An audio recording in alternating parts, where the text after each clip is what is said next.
Hello, everyone, and welcome to another episode of I Hate It Here. No, I'm fucking with you. It is, of course, the Richard Lewis Show. I'm Richard Lewis. Joining me, as he always does, is Sam. How are you doing today? Where are your levels of sobriety at? Good, but even. Yeah? Neutral. Yeah? Yeah. Yeah? Relaxing all day, but yeah. Yeah?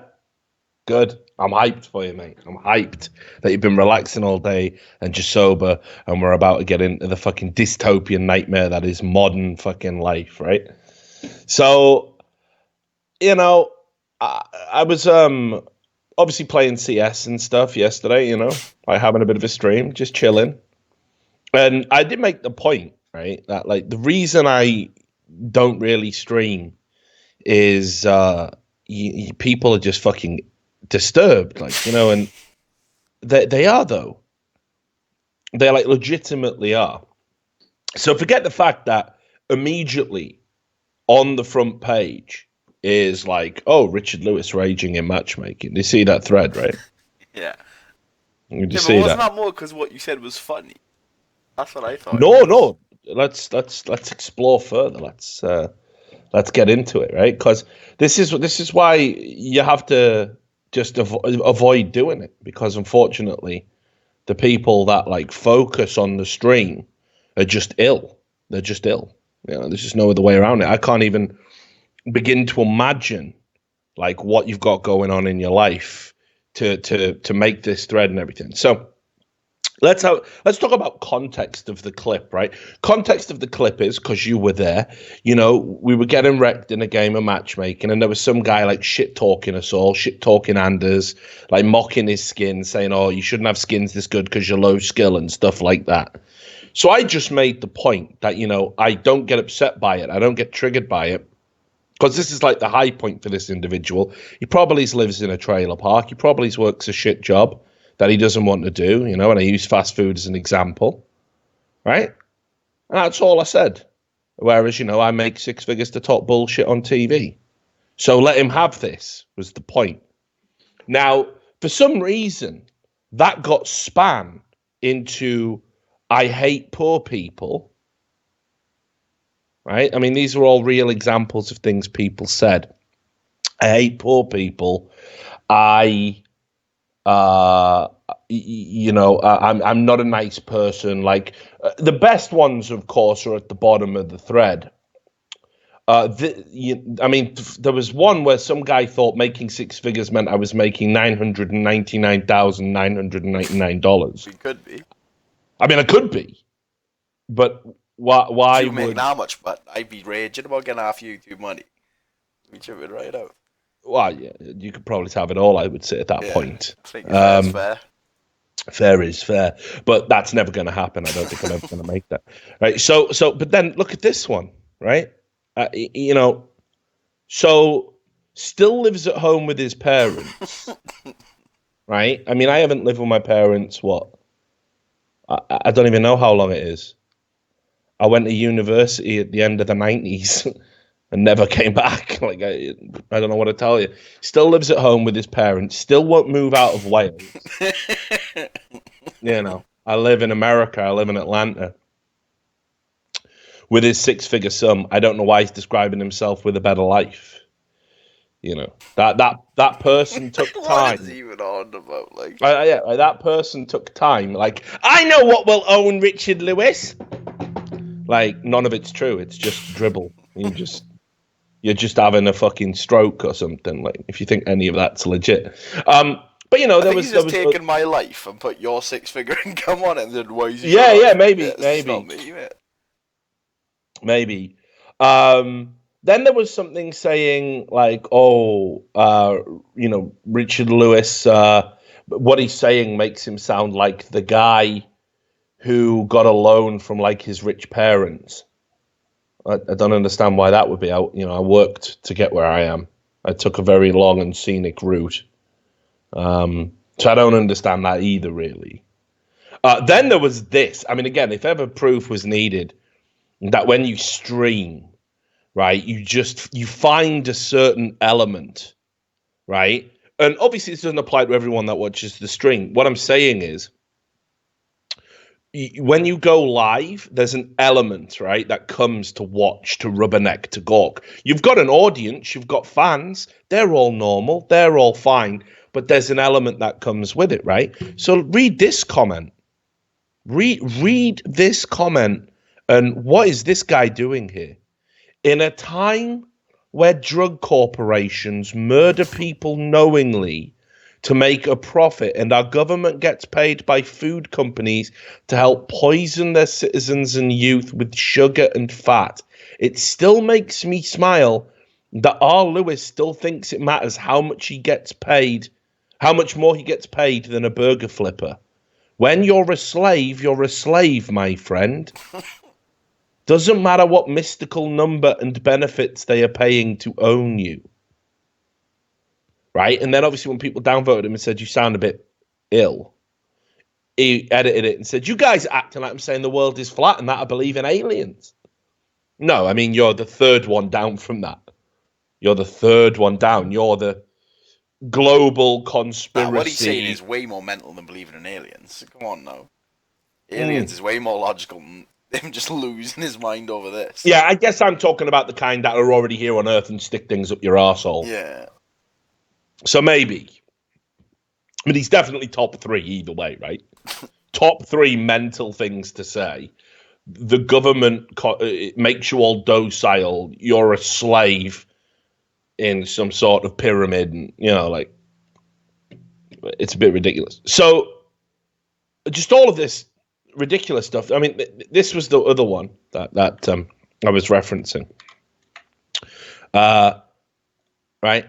He sounds like the kid that got $1 million from his dad for a graduation present and then brags about how successful he is. I mean, obviously, this guy's like an anti-Trump person. There's too many, small loan references in there.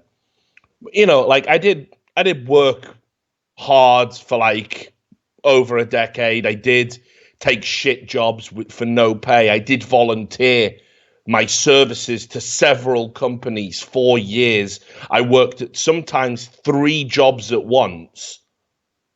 I had to sleep on couches and sacrifice a lot to get to this stage. But I guess it was all alone, Sam. It just fell into my fucking lap, right?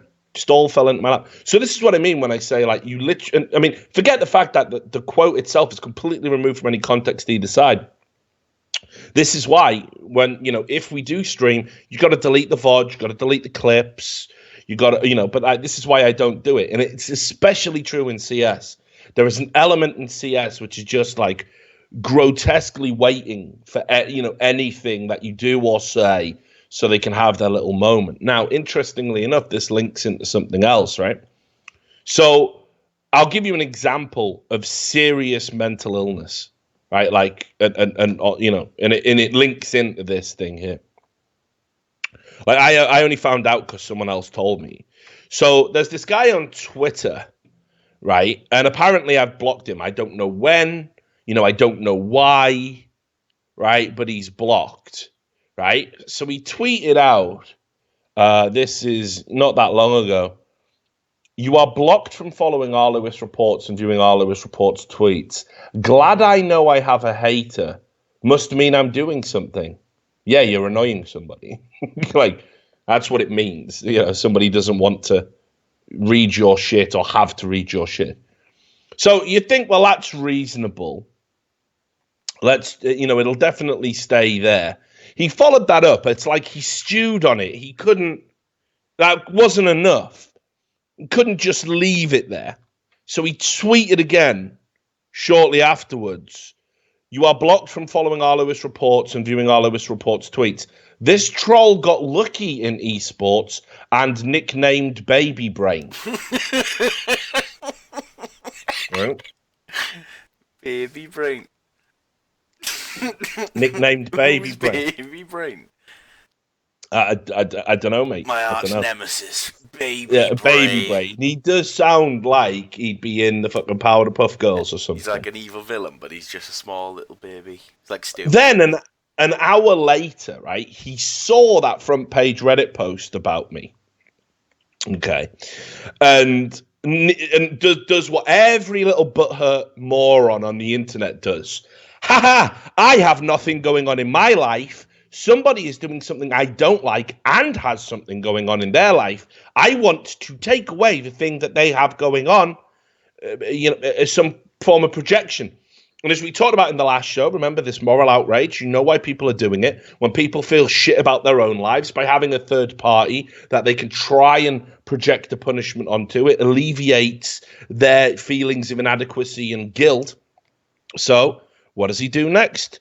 Obviously tweets at E-League, right? Thinking, I'll get Baby Brain fired, right? For the front page post on Reddit where I said absolutely nothing wrong. Not condemning all people who work in fast food joints or people who have shit jobs. Big part of my audience are people who message me saying, I have a shit job. You help my shit job be less shit because I listen to your content while I work. And I've always said that's the most meaningful feedback I get. Right? Because I've worked those jobs too. But look, E-League, is this the man you want as the face of your company? TBS is a cable channel, a.k.a. poor people. That isn't what cable channels are also known as. Yeah, he's saying if you have cable, you're poor. Only poor people have cable, apparently. So, I mean, he obviously knows something that I don't. Now, here's the interesting thing as well. He couldn't just leave it on Twitter, you see. This is the thing. People get incredibly frustrated when they don't have an audience, right?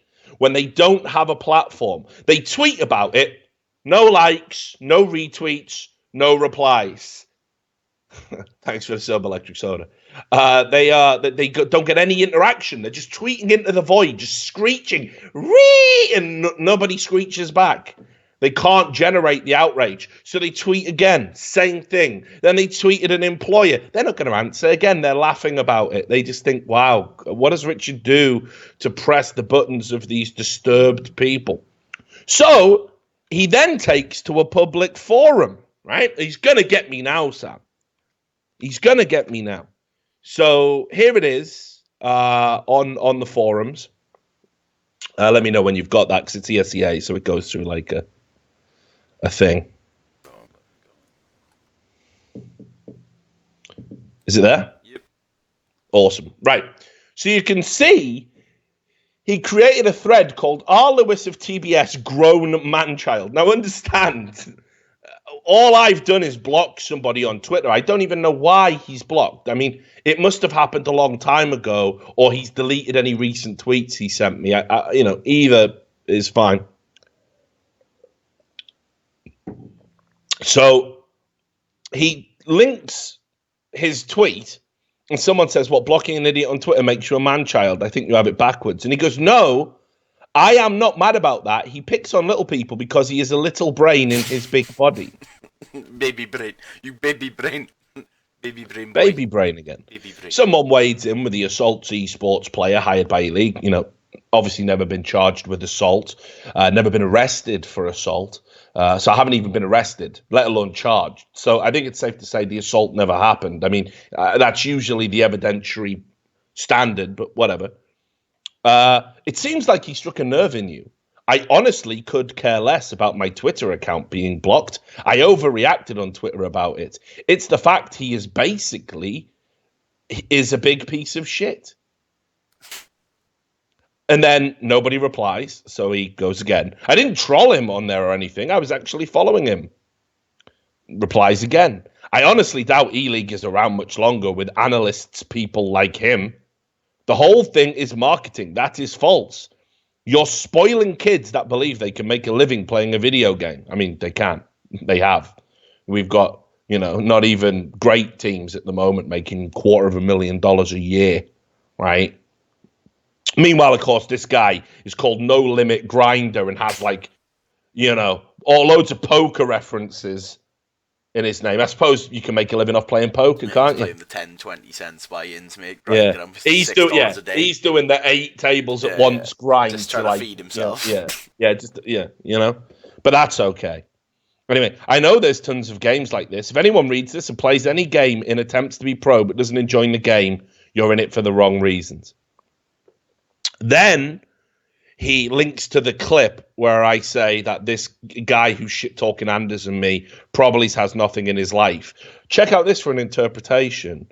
You kids here need to hate what this man-child is saying about the US here and go out and work for what you have and be proud and leave the computer alone for a while. Fuck him and leave it and let him starve. Right? This guy's mental, mate. His box is gone. He certainly is. And then obviously somebody pointed out, that he took Shagwar's poker handle on Twitter, which is Flush Entity. That's what he used to be called on poker when Shagwar quit and went over to that. And he said, I used to play in a CS beta server with Shagwar, one hit bong boy. And he asked, is that where you copied it? And he went, yeah, you Myron. So now immediately you know. Yeah, he's meant anyone who ever uses the phrase you Myron, you watch Wanz's video and sometimes people never come back from that. And then somebody goes, I don't know what that is. Right? You ever worked a day in your life? He says. No, I stay in my trailer to pay for my mom's medical bills or whatever he just said, meaning me. Right? And then, anyway, they talk a bit about how, he played, 3 games back when Shagwar was around. And then the guy is called Castro. He's got a Canadian flag, by the way. And then he goes, I play with friends who can vouch I played that long. Castro, go back to Cuba and fuck the Isle terrorists. This guy's mental. Yeah, he is mental. So we can skip, this. I do like this bit by Castro, though. I'm assuming you heard esports is on the telly and then decided to log into that old esports SEA and chat up a bit about how this young and chubby, good-looking hunk of meat called R. Lewis is making more money than you'll ever see. Castro, you're all right, mate. Get in touch. I'll give you a beautiful present. Never met the man in my life. I never knew who he was except for following him on Twitter. What is he on about? Right. Think about that, right? Sam, think about that, though. Think about what he said. I never knew who he was, except I followed him on Twitter. Why would you follow a total fucking stranger on Twitter, dude? Baby brain. Right? Goes on again here. It's hilarious he talked that shit right there because TBS is a basic cable channel, a.k.a. for food stamp people who work at fast food restaurants that might be interested in staying home, watching CS in their trailer instead of going to BW3. So that's obviously Buffalo Wild Wings, I assume. Buffalo Wild Wings doesn't take food stamps, but then against, I think he means again, Buffalo Wild Wings freaking sucks. What is he even on about? Number one, Ely gets shown in Buffalo Wild Wings anyway, so they'd still see it. He's wrecked himself. They're a title sponsor, like. He's mental. Anyway, it goes on for some time, and then he talks about how and then here's what gets interesting. All the things that I said about the guy that was annoying me and Anders, he then says about the guy that's annoying him. He goes, "Okay, I'm the bad guy. You're the twerp in his dad's BMW. It will always be that way. You will always sit in front of your computer being wrong and not learning anything until daddy's money runs out or cuts you off for being worthless, for being in front of the computer too much." And then he goes, "I'll play the R. Lewis card and just block you." So what is the whole, what's the issue? I'm none the wiser except that this guy is seriously disturbed. Like, unbelievably disturbed. And this is why. Oh, Richard, why don't you stream more games? There you go. Mental. That's not even, right? That's not even the worst it gets. That's not even as bad as it gets. Like, you don't understand what it's like. The messages, the private messages, Think about it. We streamed some H1Z1. We had the whole fodder incident, right? Which, just to correct a point here, because I said I'd do it, fodder lost his mind and started messaging Sam going, "I didn't say I was going to swat him or shoot up a school. That was that other guy that you interviewed." So to correct the record, Yes, fodder is correct. The likelihood is it wasn't fodder who spammed, I'm going to shoot up a school and I'm going to swat you. It was somebody fodder was working with to hack Sevo. That makes it completely different and better. Okay? That's absolutely fair. Right?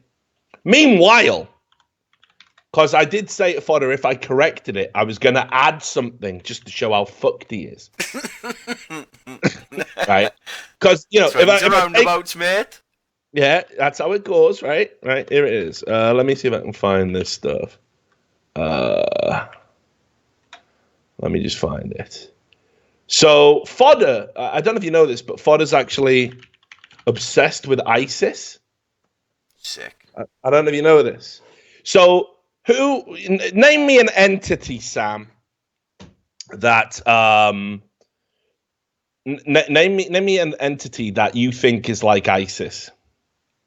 If you had to compare something to ISIS, who would you choose? It can't be another terrorist group, or it can be. It can be whatever you like. And the IRA, why not? Okay. So, do you think this is reasonable? All right. Because, you know, yeah, fodder probably didn't threaten to shoot up the school and swap me. It was somebody he was working with to hack Sevo to prove Guardian and all the other pros were hacking and that he got manually banned. So it's okay. But when he got banned from Twitch, you know what he actually went and did? He messaged Twitch staff and compared Twitch to ISIS. Here it is there. Look at you. You have a bleed purple hashtag in your Twitter bio. ISIS has the exact same shit as well. Mentally ill. Because Twitch staff obviously have, you know, hashtag bleed purple if they work for Twitch. Because purple's their colour. And he just replied with saying, I hope your Twitch ban is permanent. And he goes, I hope my ban from ISIS territories is permanent. I don't even know what that means. I don't even know what that means. Like, you know, ISIS don't ban people from coming. they don't ban you. They will just kill you. They will just chop your head off. ISIS, right? That's it for your ban now, mate. So there you go. So Twitch is the new ISIS, according to fodder. This is, you got to understand, this isn't even the worst of it, dude. I could do more with him, but let's not take up too much of the show talking about the loonies and the crazies. Needless to say, I know all the people watching right now, we're up to about 400 at the time of recording this. That's like the hardcore. These are the people who appreciate what we do, and we appreciate you. But one of the reasons why we're reluctant to do more live content is there are amongst you right now, and you won't see them, there are mentally ill people who are looking to clip anything we say, take it out of context, and then spam it to anybody they think is going to be important enough to have a negative impact on both mine and Sam's life. That's the issue. And in the heat of the moment, when you say crazy shit, that crazy shit can make you look incredibly bad.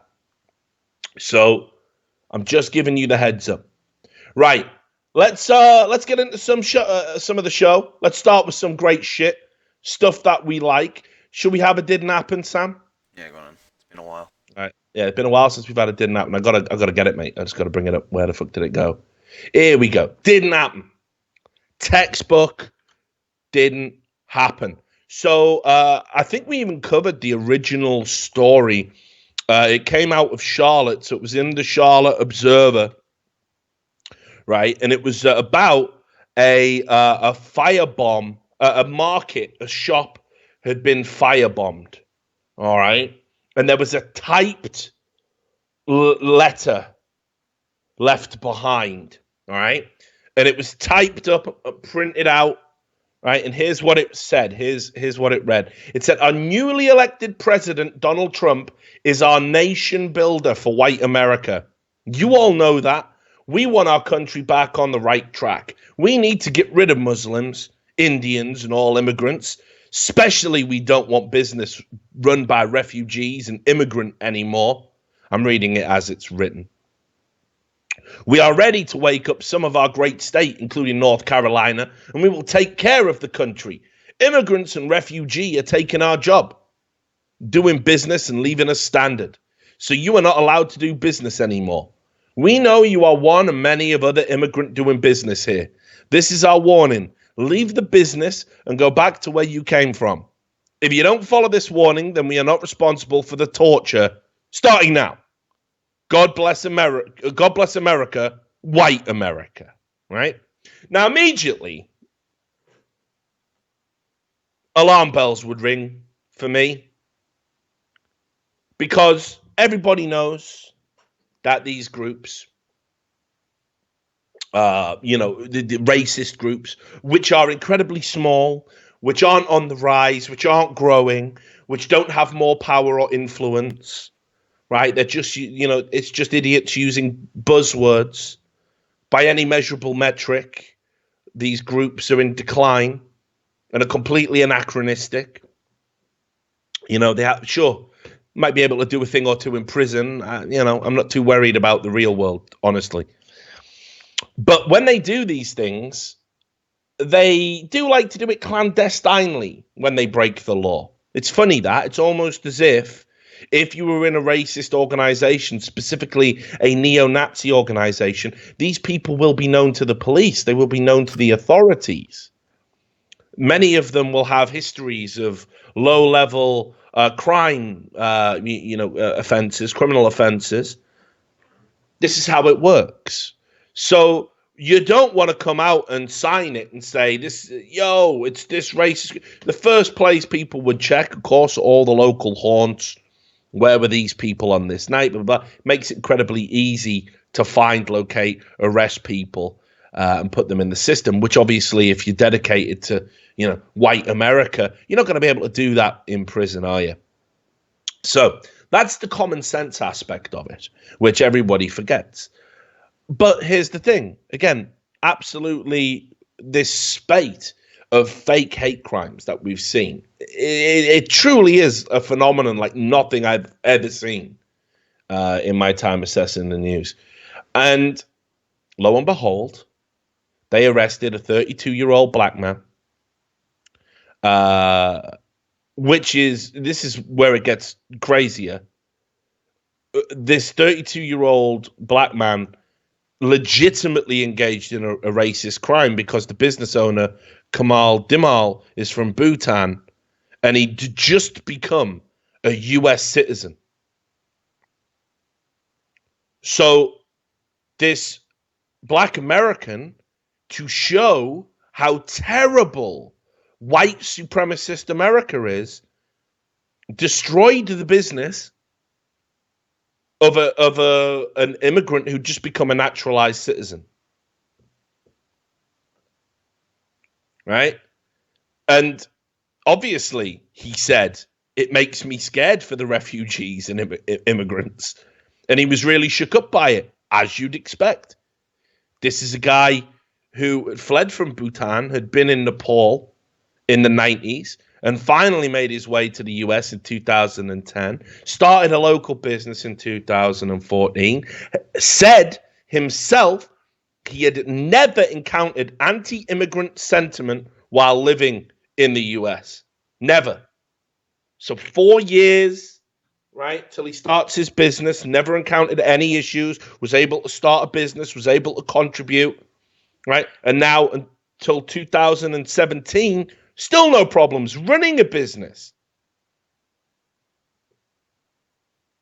And lo and behold, why did that person do it? Well, according to the Charlotte Observer, Curtis Flournoy, the perpetrator, did it to try and sow racial disharmony.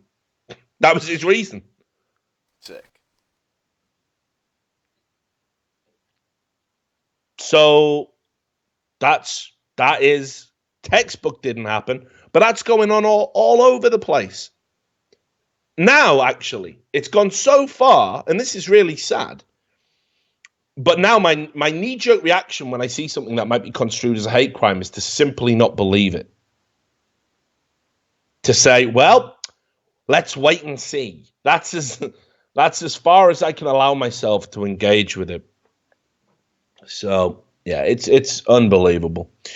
Meanwhile, of course, this video will probably annoy some people, so I won't give you a trigger warning. I'll give you an annoyance warning. So, Democrats, right?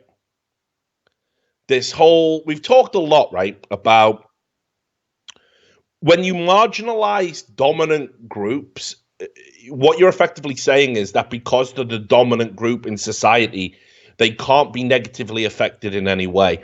And we see this in colleges, right?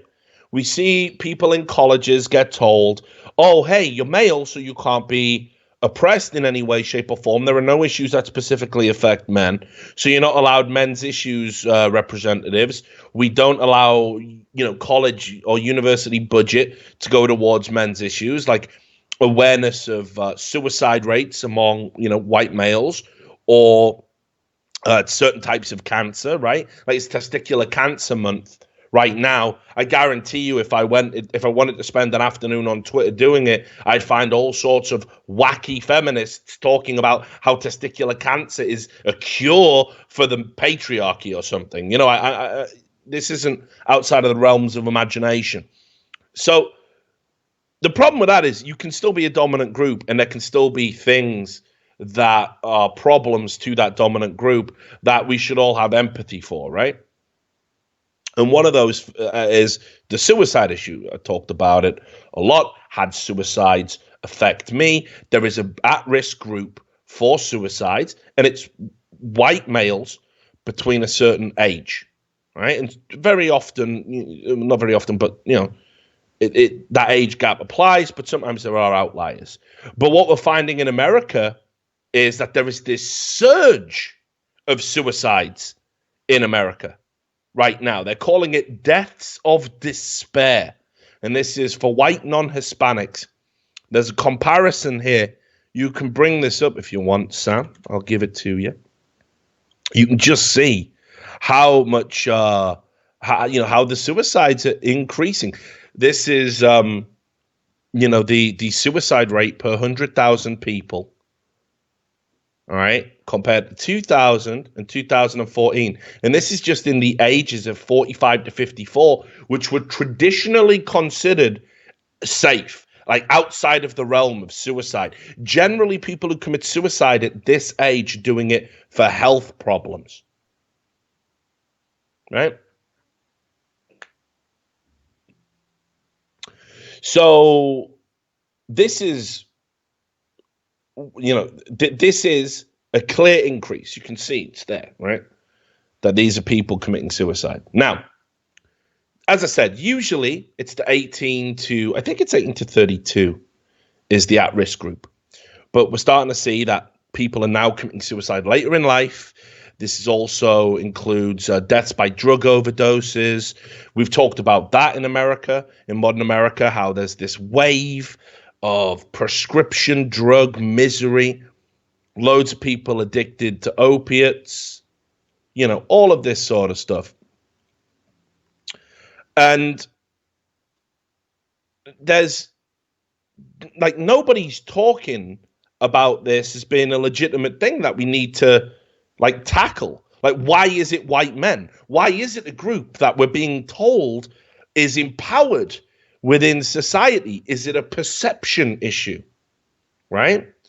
What is the cause? Well, nobody knows because nobody's looking, because very few people care.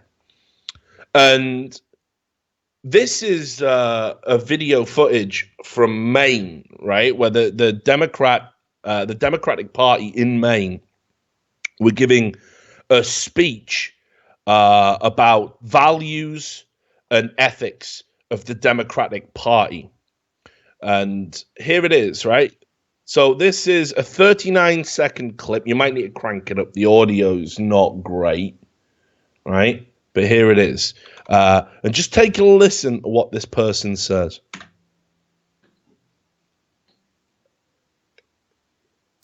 Okay. 3, 2, 1, go. Well, I've thought a lot about this, and I think the main we need in Maine is we need younger people. Take a look. It looks almost like a lecture for Social Security in here. Okay, so that's one thing. We really need to encourage as many young people. We also need more women. Today I saw a thing in that said a lot of men, white men, were committing suicide. And I almost thought, yeah, great. And then I thought about it a little more, and I thought, well, maybe you shouldn't say that in public. He's mentally ill. Let's finish it if you didn't know that. Yeah. So you heard it there yourself, right? This is somebody representing the Democrats, right? At a values and vision community meeting. And they are laughing about the increase in suicide among white males, saying it's a great thing. Okay. So understand now, when we start talking about this sudden rise of deaths of despair, which I said includes suicide, alcohol, deaths through alcohol, deaths through drug overdoses. I should be clear about that. Actually, the graph earlier does also include the drug overdoses and alcohol and suicides. They're all on an upward tick for whites and non-Hispanics in the United States. And this is in people in that age 50 to 54 bracket, which we weren't seeing before. And again, you can look at this graph. What's weird is the only group that is in the ascendancy is white non-Hispanic males in the United States. In Germany, it's going down. In France, it's going down. In Sweden, it's going down. In the United Kingdom, it's kind of had a little uptick, but it's petering back out. The only other country that's seeing a significant rise above what it used to have before, interestingly enough, is Australia. So this is an issue, okay? But it's an issue that we're never going to get to talk about because people are just dismissing it. White people committing suicide is okay. It's funny. And these people feel comfortable saying this. They feel comfortable saying this in public. They feel comfortable saying this while they represent a political party. Now, if you ever want to ask yourself, and I know many people have, but if you ever want to really analyze the question as to why people would go and do something and vote for Trump, all right, why people would want to try and shift away from leftist culture, these are the answers. They're right in front of your eyes if you want to just pay attention to them. That, yes, I think race realists who talk about white genocide are morons. But when you listen to liberals and they say, oh, the world would be a better place if men were dead. The world would be a better place if white men were dead. The world would be a better place if all white people were dead. You know, when you hear this constantly out of the mouths of people who don't seem to be aware of the fact that they themselves are white males, people take a look at that and go, these people legitimately lack any humanity or empathy for me. They're so wrapped up in portraying this one group in society as irredeemably evil. They aren't in connection with things that are happening right here, right now, in front of your eyes. With that in mind, you remember the Drexel professor. Remember that guy, Professor George Ciceriello-Mayer? Yeah. Who we did a show about him around about Christmas when he said the only gift he wanted for Christmas was white genocide. Yeah. And you remember how he had to come out and say, oh, no, I was doing it ironically. Well, this fucking loser, right, actually tweeted some ridiculous shit again recently. I'll just see if I can get the tweets. I don't know if he deleted them or did the usual pussy thing of, oh, I'm making my tweets protected while I'm in the middle of a storm that I've totally caused by being a fucking moron. But let me just see if I can bring them up for you.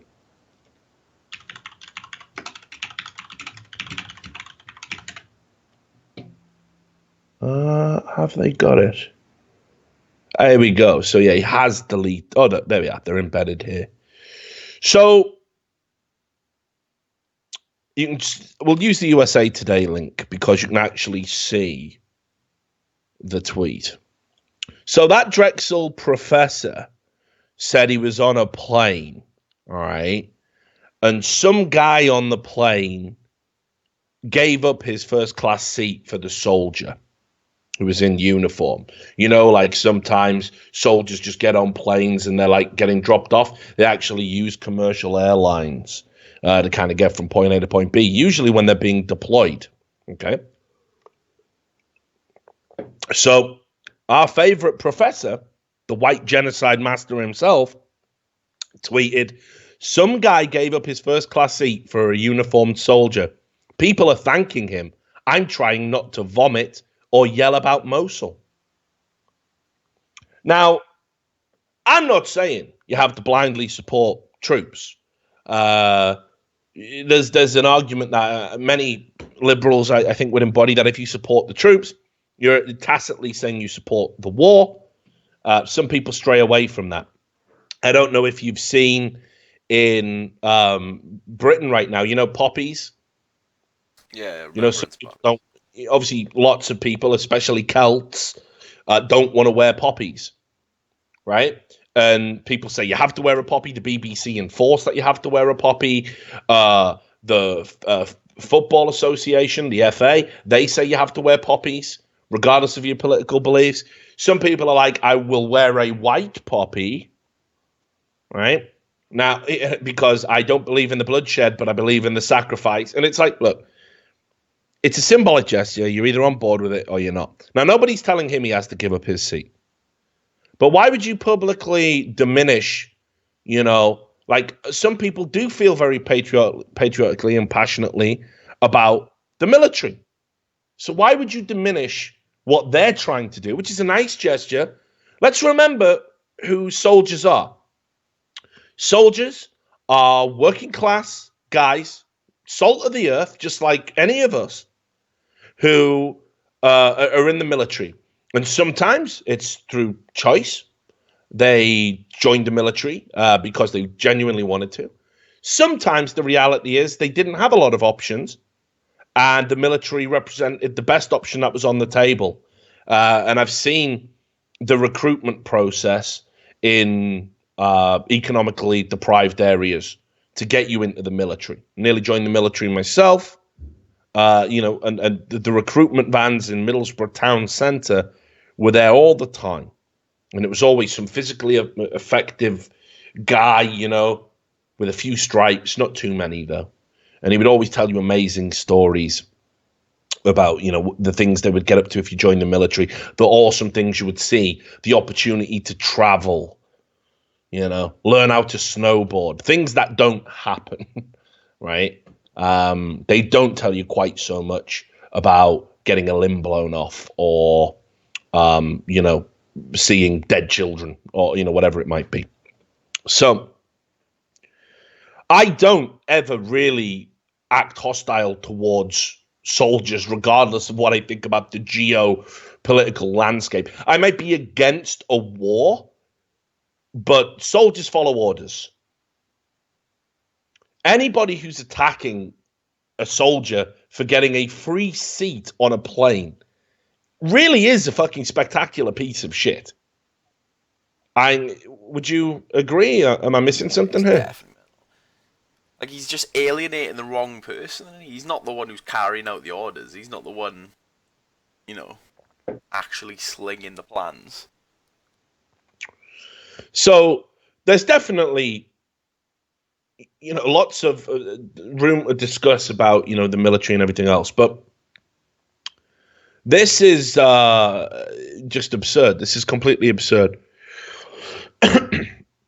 And this is what he says here. So he responded to the story because it blew up again. And once again, because this piece of shit has tenure, right? The university has to suck it up and say, well, he doesn't represent our views, but we're never going to hold him accountable. You know, and to be honest, again, it's like I said, I don't know how I feel about that. But if everyone else has to tiptoe and walk on eggshells, lest they get fired. You know, if I can't even play a game of Counter-Strike without people have to go, you know, if this is the world in which we've all agreed to exist, it has to apply to everybody. And of course, these rules are not evenly applied. This was his justification. 2 days after U.S. airstrikes incinerated an estimated 200 civilians in the Iraqi city of Mosul, I sent a personal tweet in reaction to what I considered a smug and self-congratulatory gesture by a first-class passenger toward a uniformed soldier. How's it smug and self-congratulatory in any way? A guy in first class gave up his seat so a soldier might have a little bit of comfort before he goes and gets deployed in some shithole. What is self-congratulatory about that? Yep. Maybe, predictably, my tweet has since been fed into and misrepresented by the outrage machine that is right-wing media. It's the right wing that are the outrage mongers. I didn't realize this. Definitely not the leftists, right? Definitely not the people who believe in safe spaces and trigger warnings and, you know, respect my pronouns. They're in my bio, you know, they're in my Twitter bio. And if you say them wrong, the people that peddle bullshit like listen and believe, right? So basically, if a man is accused of rape, he's pretty much guilty, or definitely treat him like he's guilty. It's not those people. It's really weird because the people that push back against that are on the right, but they're the people that like outright. Gotcha. Needless to say, my personal views expressed off campus have absolutely nothing to do with those of my employer, Drexel University. I respect anyone who makes difficult and dangerous decisions out of economic necessity. Again, completely pushes out the possibility that that individual might want to join the military. And then he says, whether they are public school teachers, economic migrants, or young soldiers. I mean, those things are all different, aren't they? You know, I like on a scale of difficult and dangerous decisions, becoming a school teacher, it's not difficult and dangerous at all, is it? Economic migrant, maybe. Depends how you got there. But soldiers are definitely making a difficult and dangerous decision. So, again, these people, they just don't learn. And actually, if I didn't know better, I would probably say that these people, you know, they actually enjoy the attention because they know they've got tenure. They know they can't be fired. They know they have to do something really outrageous. And academia is complete, you know, leftist candy land now, so you can get away with it. You know, so again, just ab-fucking-surd to the max. Now, you're going to like this one, Sam, because there is a story that was trending. We were going to put it in I Hate It here, but then it kept developing and kept developing and kept developing. So, you saw that Huffington Post article, right? Which one? About it's time to stop white people having the vote. Yeah. Right, let me get. I want to see if I can get the Post New Zealand article. Yes. So let me just see if I can get the original, because I don't want to ruin the big reveal. But let's have a look. I think it was South Africa actually. So that's that. Let me just find.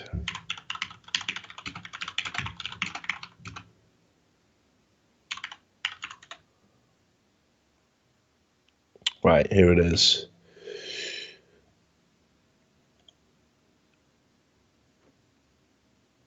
Okay. Oh, shit, they've removed the blog, but I've got the link. I think I might be able to get it through archive. I'm sure someone archived that fucking madness. For sure. Here it is. Oh, no, that's why we took down the blog. That's been... Oh, that's upsetting. There's no one snapshotted it. Back when it was fucking actually up there. Well, we might have to miss out chapter 1 of this demented fucking story. Okay. So, I'll give you this. This was the Fox News write-up of it. So the Huffington Post, right? Obviously, we know they're fucking crazy. We know what they're all about. They publish any old shit. We get lots of mileage out of them. We get to laugh at them constantly, all of the time. They make no attempt to even appear impartial. They're just happy to have all their fucking biases hanging out there. And, I've got it. Would you believe it? I've got it. So there was this article that they published, a blog post by someone called Shelley Garland. And it was the blog was entitled, "Could it be time to deny white men the franchise?" And it says here that the redistribution of the world's wealth is long overdue, and it's not just South Africa where white males own a disproportionate amount of wealth. Okay, so the thrust of the article, the original blog, to spare you having to read it, but you can if you want, it is archived, was basically that we've got to, everything bad in the world was being caused by white men voting. That it was rich white men that had amassed all this wealth, that didn't want a redistribution of wealth, didn't want equal rights for, marginalized groups. This is what they wanted. So it goes on and it talks about South Africa as kind of a model of this. And we all know the issues that happened in South Africa. You know, we remember apartheid and everything else. And basically the postulation is, if we stop white men from voting, then the systems of power will change completely. People like Trump won't get in and be president. Brexit won't happen because white men won't be voting. So we should probably deny them the vote. Now, the Huffington Post ran this blog, okay, and they seem to have no issue with what they were saying at all. Just let that sink in. They are saying they don't want one group, they're comfortable editorially saying that one group in society should be deprived the right to vote. So, needless to say, this caused a bit of a kerfuffle sound. This upset a few. To be honest, usually that just is normal though. That's just par for the course nowadays, man. Well, it caused a little bit of a kerfuffle. And we can go back to the Fox News thing here, where they drew attention to it. And this is like, kind of what Fox News does now in its tech section, very similar to what Breitbart was doing in its tech section. You pick the ridiculous things that the left are getting up to, and you go, yeah, well, this is how fucked they are. This is how fucking crazy they are.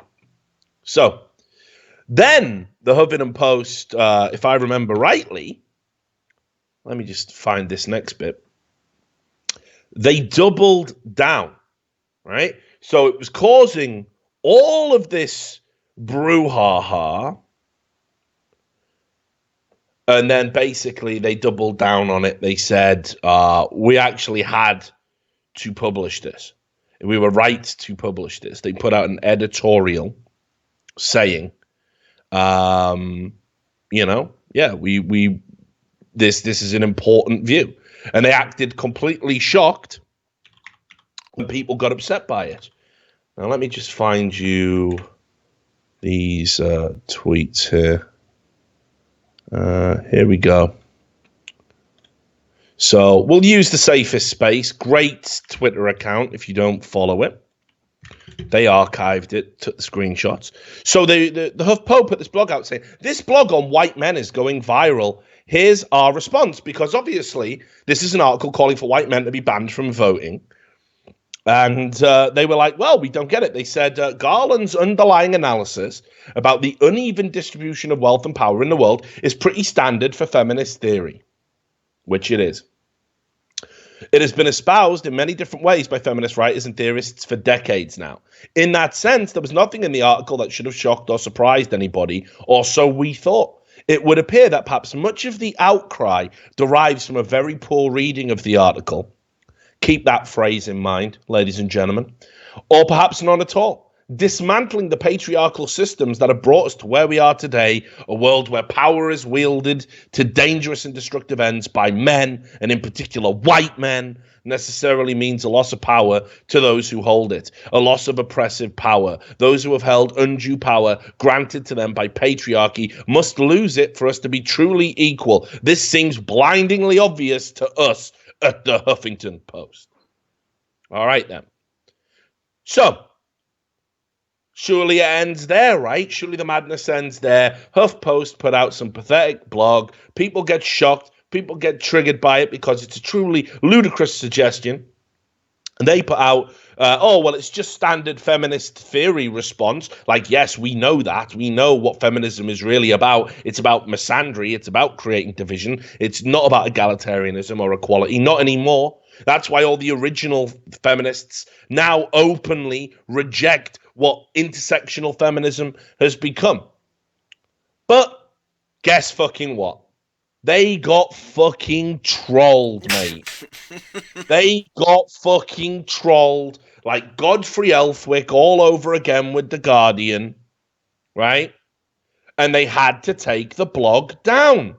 So understand, Huffington Post has come out, not only published this piece of shit saying white men shouldn't be able to vote, they stand by it saying this is standard feminist interpretation, right?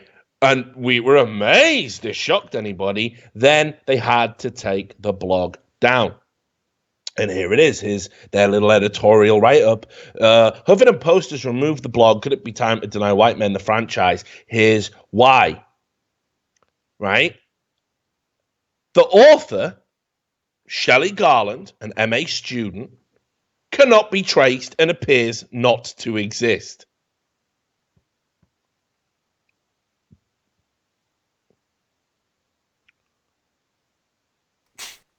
So they published an article and here's the thing, when this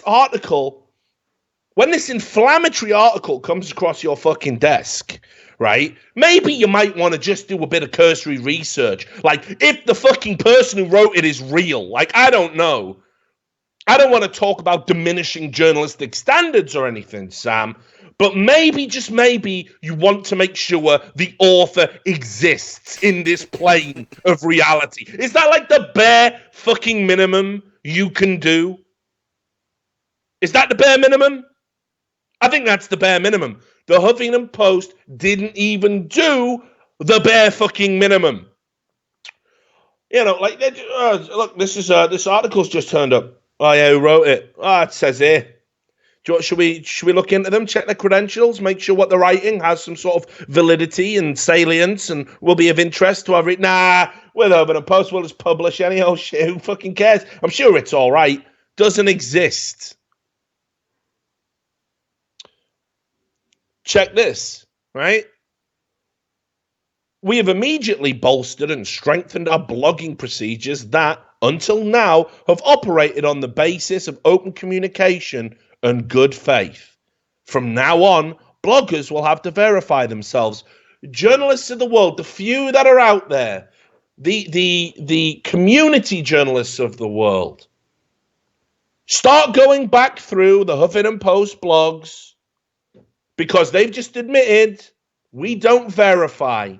We don't verify who these people are. They can be writing assertions with fake credentials. We have no idea of knowing who was legit and who wasn't, because frankly, we've done it all on good faith. Let that sink in. You might say, oh, it's only the blog section. This was somebody that wrote an article postulating we should remove white men's rights to vote, predicated on the following facts and analysis, predicated on my particular field of expertise and study, and she didn't exist. I don't want to say that maybe that's kind of dangerous, that, people's persuasion, the little arguments of persuasion are just published without checking, that people's expertise is put without checking, that this could be potentially dangerous. But if I had some spare fucking time, I'd go through all of these Huffington Post blogs and I would start looking into the most outrageous and outlandish, and I guarantee you will find other people who have been published in the Huffington Post blog section who either their credentials are lies, their background are lies, their identities are fake. You will find these things because they have now just admitted publicly they had zero quality control on all of that. Remember, right? I used to work for a website called Breitbart. You've all heard of it, right? Every day I have to eat a plate of shit for taking that job. I was there for 6 months. I ain't ashamed of it. I went there because I was friends with Milo. Milo was running a tech section. The Daily Dot was censoring my articles. I couldn't write anything about Tim Hunt. Even when we had a recording of the meeting that Tim Hunt had fucking attended and made his sexist joke at, where the journalists that were in attendance were proven to have lied because of the recording. There was no deadly silence. There was warm applause and laughter. The joke was fine. It was 3 feminist journalists concocted a fucking lie to basically drive a fucking, old man who had done so much for women in the sciences field out of the country. Right? And I couldn't write about that at the Daily Dot. They refused to publish it on the basis that it might affect the journalists who's lied job. But they wrote about the original Tim Hunt story. They were happy for it to affect Tim Hunt's job. Oh, wait, Tim Hunt's a white male. So I got talking to Milo. Milo red-pilled the living fucking shit out of me. I'm sure he'd like to have done a lot more. He's always had a soft spot for me. And said, we're going to create a tech section at Breitbart. And I'd heard what Breitbart was meant to be. That it was all meant to be fucking goose-stepping, SS, Sieg Heiling, white neo-Nazis. Then I looked into what it was actually about and how it had offices in Israel and how the staff was incredibly diverse. Meanwhile, I'm working with white people over at the fucking Daily Dot. Breitbart had this, I worked with Alan Bakari, who's half Pakistani, right? I'm working with Milo, half Jew, gay. We had, I think we even had, I'm trying to think, I think we had an Islamic guy on the books, despite the fact that we used to get wrecked for critiquing Islam all the time. At no point did I ever hear anyone say anything racist. At no point did I ever hear anybody say anything anti-Semitic. At no point did I hear anyone say anything homophobic. At no point did I hear anything that could be considered discriminatory whatsoever. And I got to write what I wanted to write completely without any interference outside of editorial standards, which were, just to let you know how it works over at the evil Breitbart, it would go to my editor would edit everything, verify it, check it, and then it would go to legal, and our lawyers would look at it as well, right? You don't get that at the Huffington Post. They've said it themselves. Where's the outrage? There'll be no outrage because the politics are different. So let that sink in an era when certain outlets are fake news. And again, I've said it a billion times. I'll repeat it here because people will clip things and take it out of context. I know Breitbart publishes some fucking garbage. I know they publish shit about the climate, which fucking just, it's fucking insane, right? They're trying to pretend the coral reefs aren't fucking, 2/3 bleached in Australia. That it's some sort of liberal conspiracy. I don't agree with that, obviously. I don't support that, obviously. It doesn't fucking represent my personal politics. But should they not be allowed to publish it? Should the company be shut down for publishing it? No, you challenge them in the arena of ideas and you prove their reporting to be false, irresponsible, whatever you want. And you critique them on that basis. You don't just say anyone associated with fucking Breitbart, right, is a fucking racist. So if you worked for them or read it, you are a fucking racist. No more than when I was at the Daily Dot was I a bleeding, card-carrying, liberal, white-hating, whatever the fucking criteria it is to be a liberal these days. I wasn't that when I worked for them, and I worked for them for 2 years. And I wasn't any of the shit that people make about Breitbart when I worked for them either. The bottom line is, when you dismiss publications in their entirety, there's got to be a reason for that, all right? Now, Breitbart's definitely had some shoddy reporting, especially in the arena of climate. I don't buy that climate change isn't a real thing. I don't buy it. But here's the thing. At no point have they ever said, we don't check who our guest authors are.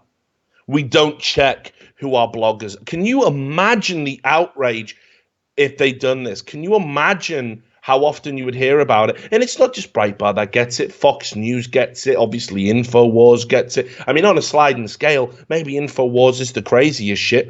But we all saw that guy who fucking lost his fucking mind just because, Alex Jones got one right. And it was proven by a WikiLeaks series of documents with the Vault 7 release. And, people don't want to accept it. No publication can be entirely bad.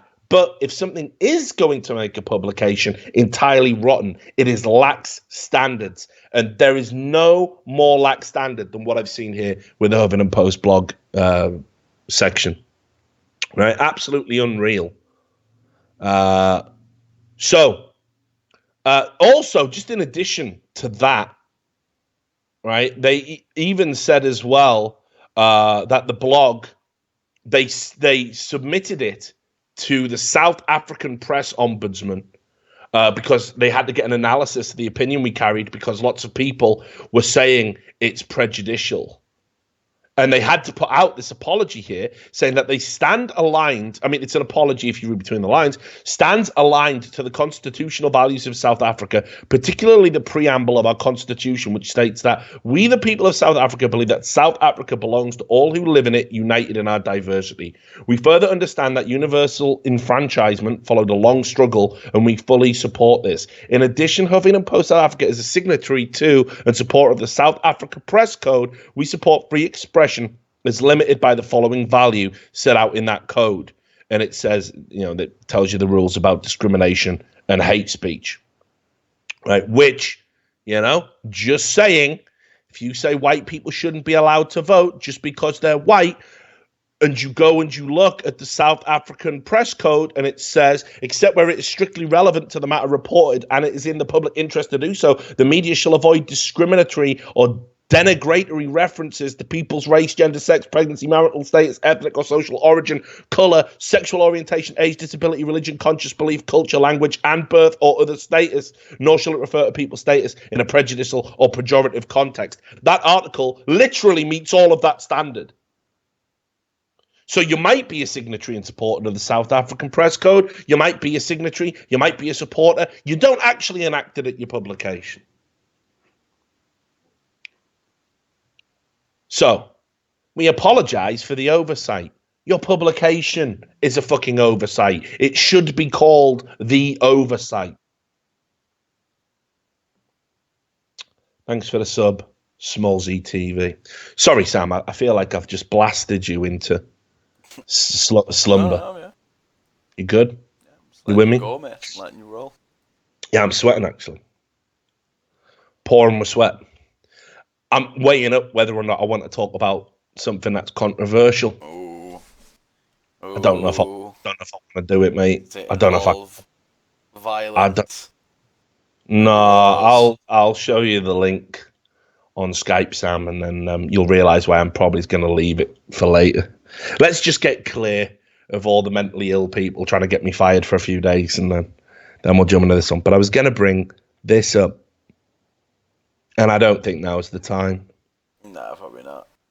Yeah, I think we'll sit on that one for a few days, which means, because I did have a big section published about that, and I guess we can't really talk about that either as a result of it. Let's talk about the BBC. Fake news, obviously. We're still talking a lot about fake news.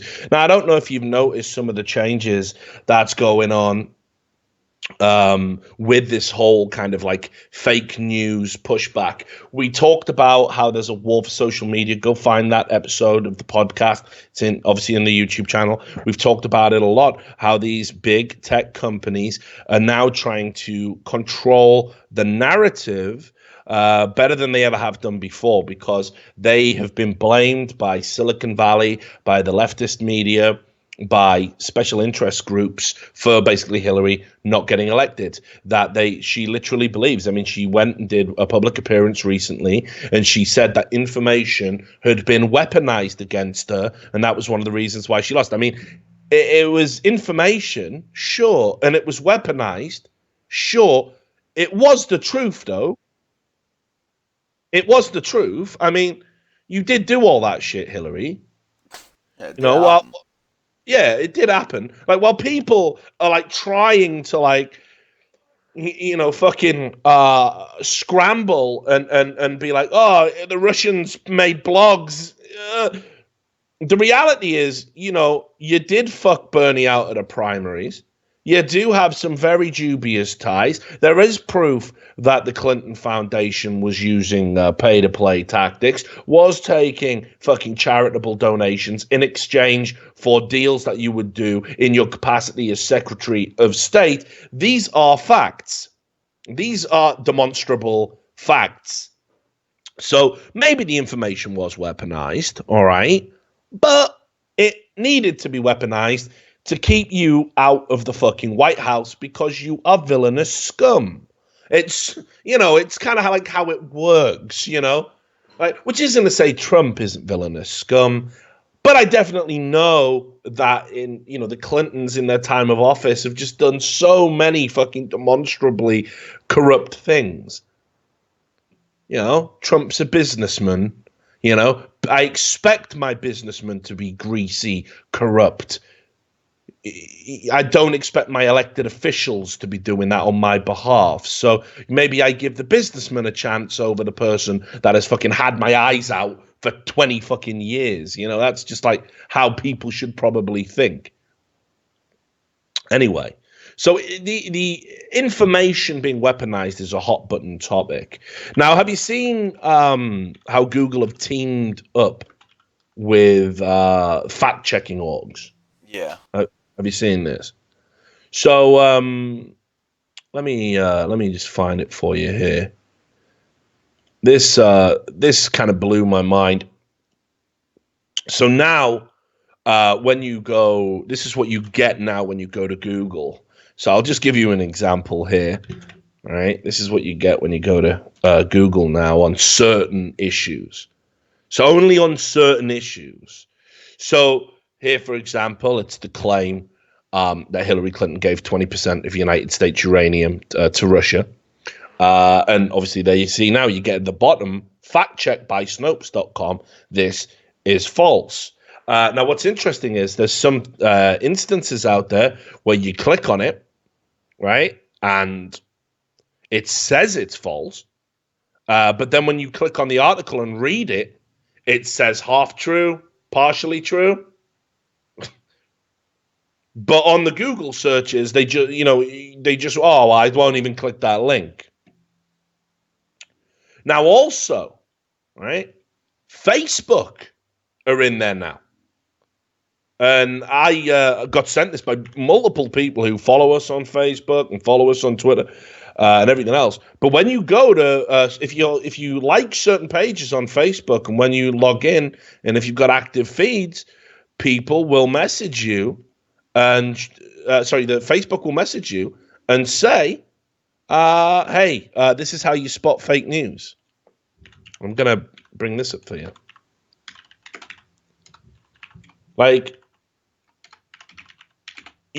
here's how I spot fake news. I read it, and if it sounds like bullshit, I read more into it, and I say it's bullshit. And I make an assessment as to whether or not it's bullshit. Now, they're doing this, round about the time we said they really want to stop Le Pen getting in France. So we've already shown you on the show how they're doing this in France. They're really going out and out So let me just which report should I go with? It will bring up the Ars Technica one. So Facebook are doubling down on this. You go into Facebook. This is how you spot fake news, right? And it gives you 10 tips, right? 10 tips to spot fake news. 1, be skeptical of headlines. False news stories often have catchy headlines in all caps with exclamation points. If shocking claims in the headline sound unbelievable, they probably are. So, just a little point of information. I don't know if you guys out there know this, but the art of headline writing, of getting you to click on an article, which some people take too far, and that's called clickbait, but that's existed for ages, and it's in the mainstream media. It's not just these shady fake news sites that do it. It's what journalism's been reduced to because no one pays for good journalism anymore. And in that death spiral, because no one pays for good journalism, no one does good journalism, so fewer and fewer people become capable of good journalism. Then it says, look closely at the URL. A phony or lookalike URL may be a warning sign of false news. Okay, good. Investigate the source. Ensure the story is written by a source that you trust with a reputation for accuracy. If the story comes from an unfamiliar organization, check their About section to learn more. This is a good one. Watch for unusual formatting. Many false news sites have misspellings or awkward layouts. Read carefully if you see these signs. I'll tell you something. Every British media student will tell you this. You know The Guardian? Yeah. Obviously, it's considered a very good publication. Well, its nickname is the Groniad. And it's called the Groniad because it had a reputation for having lots of typos. And Private Eye, a satirical magazine in the UK, used to just exclusively refer to it as the Groniad. Because it used to just misprint all the time. Because back when you had metal printing, you lay out the typeface. Well, what would happen is it was published in Manchester and had to be shipped down to London. This is way back. So to hit that morning run, they would just rattle out the paper. So there was less checking time. There was less time to look at the typeface. So that's where it comes from. So I guess if you've got a reputation for poor spelling, then I got to just discount everything you say. Cheers, Facebook. Consider the photos. False news stories often contain manipulated images or videos. All right. Okay. Gotcha. I mean, I've heard of Photoshop. No problem. Inspect the dates. False news stories may contain timelines that make no sense or event dates that have been altered. 7, check the evidence. Check the author's sources to confirm that they're accurate. I don't know how you can necessarily do that, but lack of evidence or reliance on unnamed experts may indicate a false news story. Ooh, really, Facebook? Really, Zuckerberg? How many unnamed experts have we seen in shit like BuzzFeed, right? Trying to do sensible political writing, or so they claim. Yep, Donald Trump got hookers to piss on a bed that Obama slept in. Who told you that? Anonymous source. Every critique of Trump has been named by unnamed intelligence sources. All of the Russian claims, which they still are struggling to find any hard evidence for, all the newspapers that wrote those reports, unnamed experts, unnamed intelligence agents. This is par for the course now, unfortunately, in modern fucking media.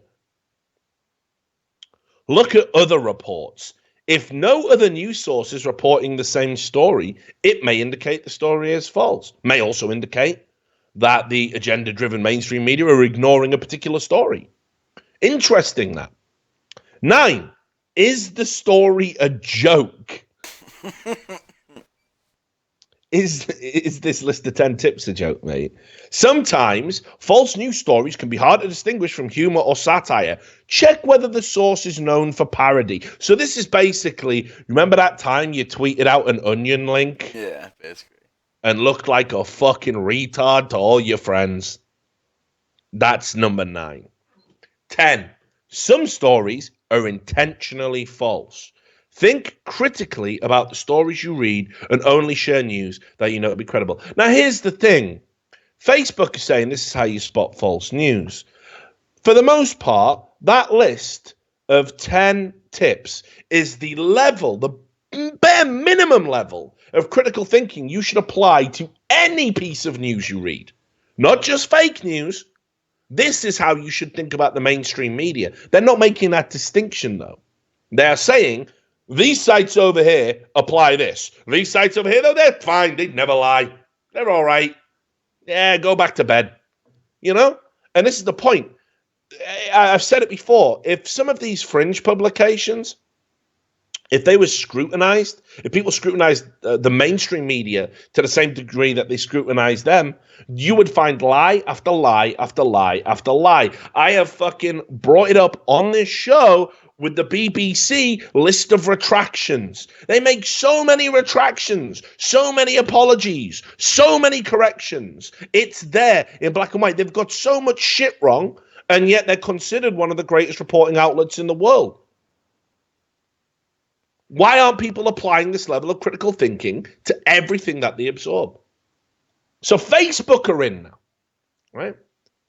Google, you do a Google search, you've got to hear what Snopes have to say about it. That's Snopes, a partisan organization, which, again, certainly has an interesting and checkered past, does employ overwhelming amount of liberals. I think last time they did a census about it, was over 70% of their employee base would identify as being liberal on the political scale. So just, you know, but we can't say anything about it because Google have teamed up with them now.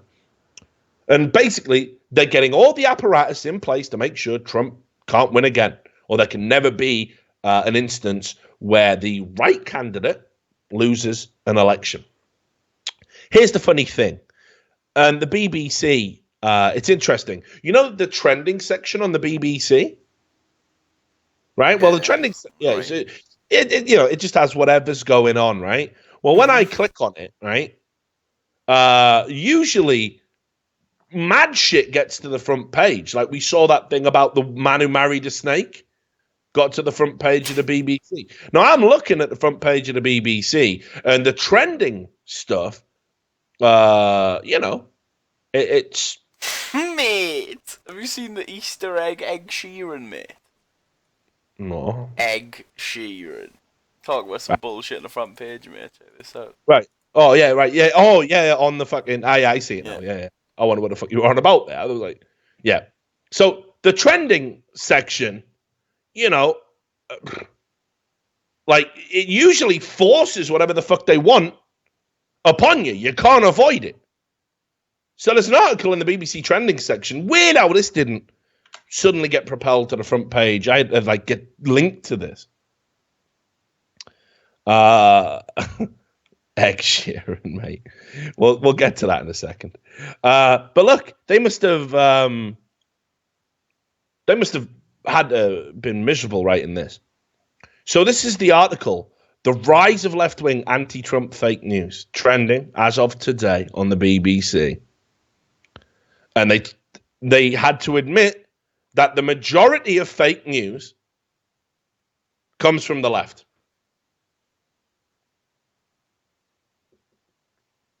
Starts out, right, like just kind of like, oh, yeah, there's an increase in it.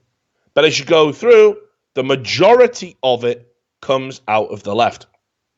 This is Jeff Green, who was the CEO of Trade Desk, which is an internet advertising company that got commissioned by CBS to investigate who reads and shares fake news. And he said fake news affects both the left and the right. It affects the educated and the uneducated. The stereotypes of it being simply right-wing and simply dumb people are 100% not true. Right? And I'll read you some of the just little sound bites out of this article. On the left, if you're consuming fake news, you're 34 more times likely than the general population to be a college graduate. So what can we infer from that? 34 times more likely than the general population to be a college graduate if you consume fake liberal news. What does this tell us? Well, it means that, obviously the left, I think liberals probably is more likely to go to college, right? If we looked at it as a geographical spread, but certainly when you get there, that's the dominant culture in college, right? And then you go through college and you get indoctrinated into the bullshit because all the lecturers are fucking liberal, and you get told, hey, this site run by ShareBlue is completely legitimate, read it, it's fine. And they don't realize that they are ingesting fake news. Interestingly enough, though, if you're on the right, you're 18 times more likely than the general population to be in the top 20% of income earners if you're consuming fake news. So it's like the wealthier people on the right, don't critically think. College students don't critically think on the left. Wealthy people on the right don't critically think either. And he says this is fascinating and frightening at the same time. Right? And then, this is the other great bit. The growth for liberal fake news is because there's money in it. Who knew? Right? The biggest consumers of fake clickbait news are liberals. So the sites that want to make their money just off that model tailor to it. So there's a guy called Filippo Mensa, who is a professor of informatics and computer science at Indiana University. He runs a fake news tracking site called Hoaxy, and he says the people who generate this kind of fake news don't care about politics. They only care about generating clicks. And sometimes they generate similar messages for the left and the right. But right now, generating it for the left, more profit. So that's where people are going, because that's what the left want. So fake news, it's not even a right-wing problem anymore. It's a consumer's market. Yeah. Interesting, isn't it? How all of this shit about fake news literally started to stop, people saying Hillary Clinton might be ill, like anything that supported Donald Trump, they had to dismiss as fake news. Now, Google aren't stopping there, by the way. Google don't just want to tell you what's fake and what isn't. And they're in bed with companies like Snopes and BuzzFeed and shit like this, which is terrifying. The most popular search engine in the world is now being influenced by these leftist demagogues. But Google also are bringing in a system that's going to flag content that is upsetting and offensive. So now Google doesn't just want to be a one-stop shop for everything that you look for and tell you how accurate that it is, according to these companies over here, and these ones not so much. They also want to just have shit disappear if it's going to offend you. Google. So this was the news that Google want to improve the quality of its search results by flagging content that might be upsetting or offensive. So it says flagging will not directly affect the search results themselves, but, as in it won't disappear, but better content that is less offensive, less upsetting, will leap up. And they say here, the approach might, for instance, push down content that is inaccurate or has questionable attributes, thereby giving prominence to more trustworthy sources. And they have a review team who are called quality raters. Has anyone fucking read 1984?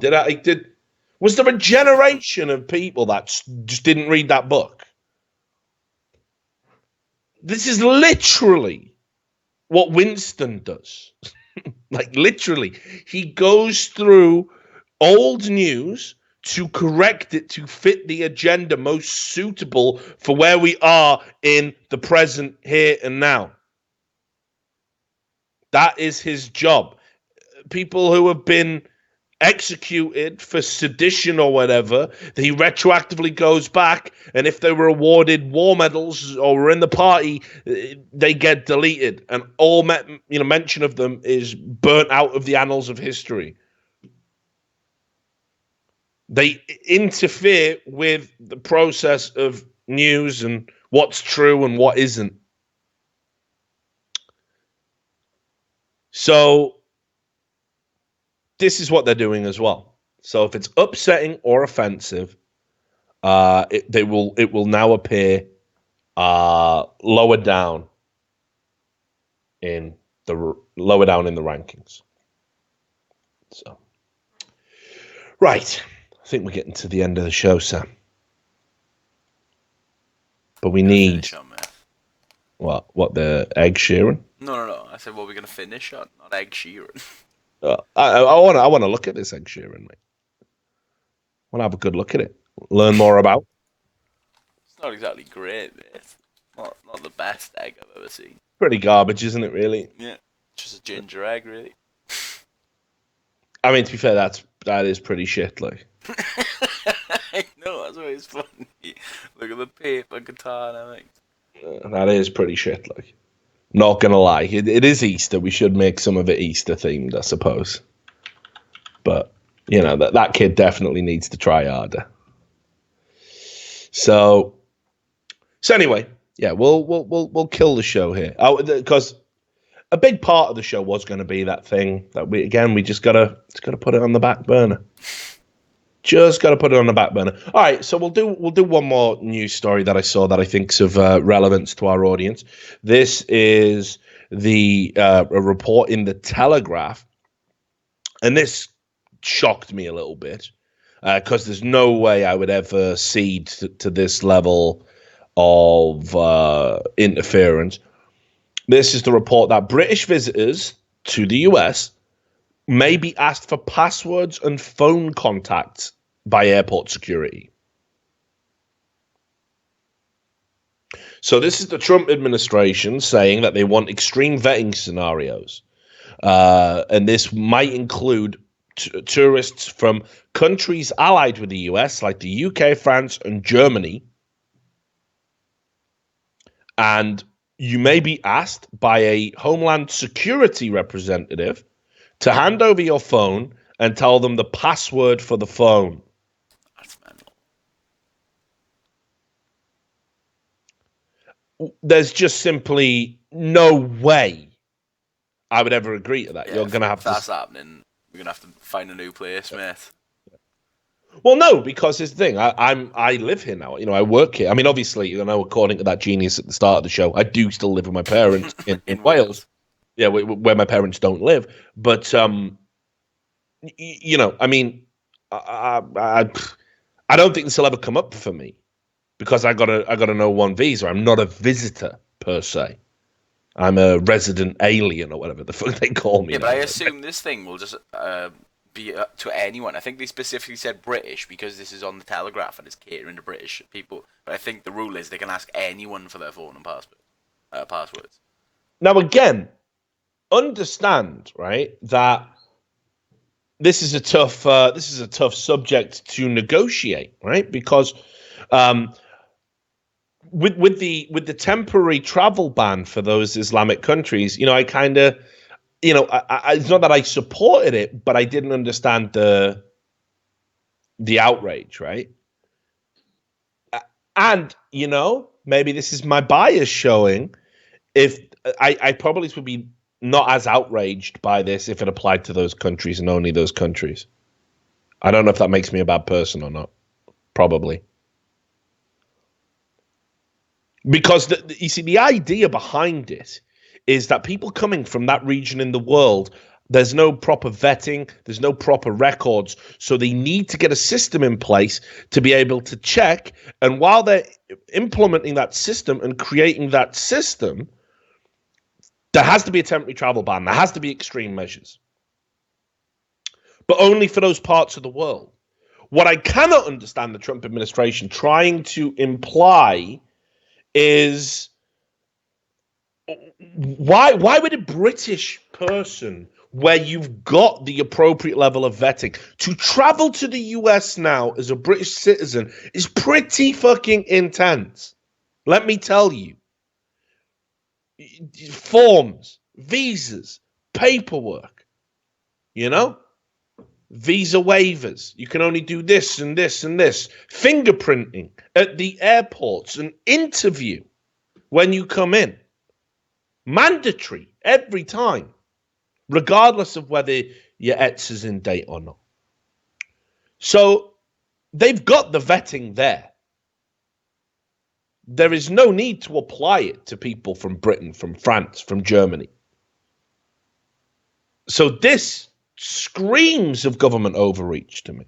And I absolutely couldn't support it. And again, if I will stress this, if I was ever asked to hand over a password for anything that contains sensitive information by a fucking official on a border, that isn't happening. Get a fucking subpoena, get a warrant, get whatever you need to gain that information. To get that, you would need to tie me to some form of wrongdoing necessary for it, some organized crime, terrorism, things that I have never been involved in my life and never will be. So the ball is in your court. If that means I got to go in a fucking holding cell, fine. If that means I got to get on the plane and fly all the way back, fine.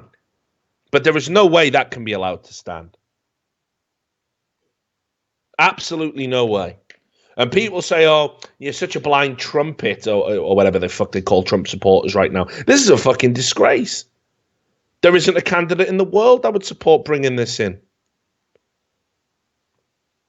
As I said, maybe there is an environment where these types of measures might be necessary for national security. It is not for people traveling from fucking Europe. Not unless they're known to the officials, not unless they're already on a list of some sorts. But I couldn't believe it. And here's the thing. It makes me wonder, nobody's getting up in arms about this particular suggestion at the moment, right? Because we're all distracted by, are we going to go to war with North Korea? We've just dropped the mother of all bombs. All this other shit's going on. No one's paying attention to this. That has got slippery slope written all over it. Imagine it being mandatory to hand over your laptop, phone, email passwords on entry to the United States. What the fuck is that about? So yeah, there you go. I definitely don't support it. Now, John Kelly said, we will do it when we think there's a reason to do it. This is his justification for it. We will do it when we think there's a reason to do it. The vast majority of people will not be questioned in that way. However, he wouldn't elaborate on the plan. Oh, brilliant. Well, there we go. I'm comfortable with that. It wouldn't be everyone. Peace. Yeah, it wouldn't be everyone, and it would only be when we wanted to. Sound. I'm in, man. Throws up the peace signs, just walks out the room. Peace. Yeah. But so there you go. That's the story we'll end on. Definitely, terrible, stuff, going on there, and not anything that we should support at all. And it does make me wonder, actually, about some of the directions that this administration might want to go in under the beleaguered, misguided, constant screeching about national fucking security or whatever. Oh, one other thing, because we do talk about gaming on this show occasionally, right? Mm-hmm. Did you see the BAFTA awards? Oh, BAFTA. yeah, best esports game. Right, good. So let's get into that. So for those, obviously a lot of people who watch my channel, it turns out when I'm not ranting about politics, I do the occasional bit of work in esports, right? So it's been a great year for esports. It really has. We've normalized, we've grown. It's a huge industry. And, you know, I'm not too, you know, awards are awards. I don't pay too much attention to them. But I was interested in this one because, you know, the gaming BAFTAs have, you know, I remember one of my friends when they went to the very first ones. I didn't go. You know, we were super excited about this form of legitimacy. So think about it, right?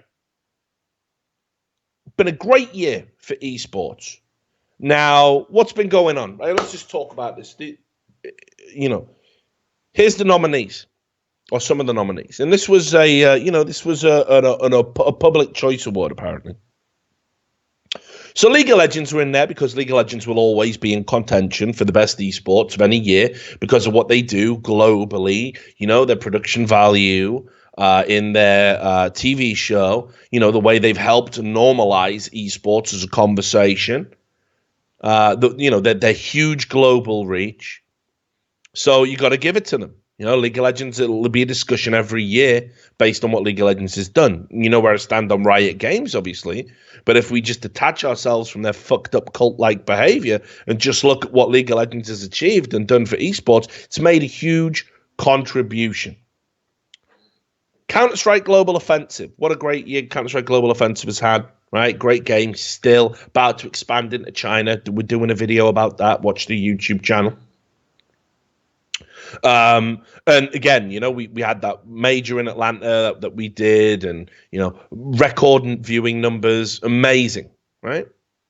Dota 2, the international, remains like the Super Bowl of esports events.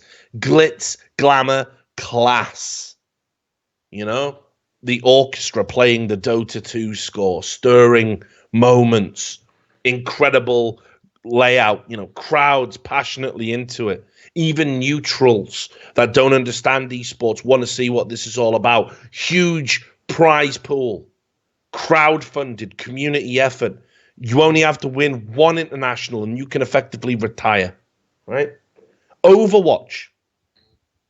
Whatever you think about Blizzard, you know, their politics showing on their sleeve and they're, you know, ramming diversity down your throat. You know, Overwatch has this tantalizing tease, right? This tantalizing, we're going to be big. Oh, we're going to have a massive league and it's going to have it's going to be regional and we're going to have stadiums. We got what's going on. So, meanwhile, 25 million people are playing it. It's got a bedrock. It's got a foundation. Street Fighter 5.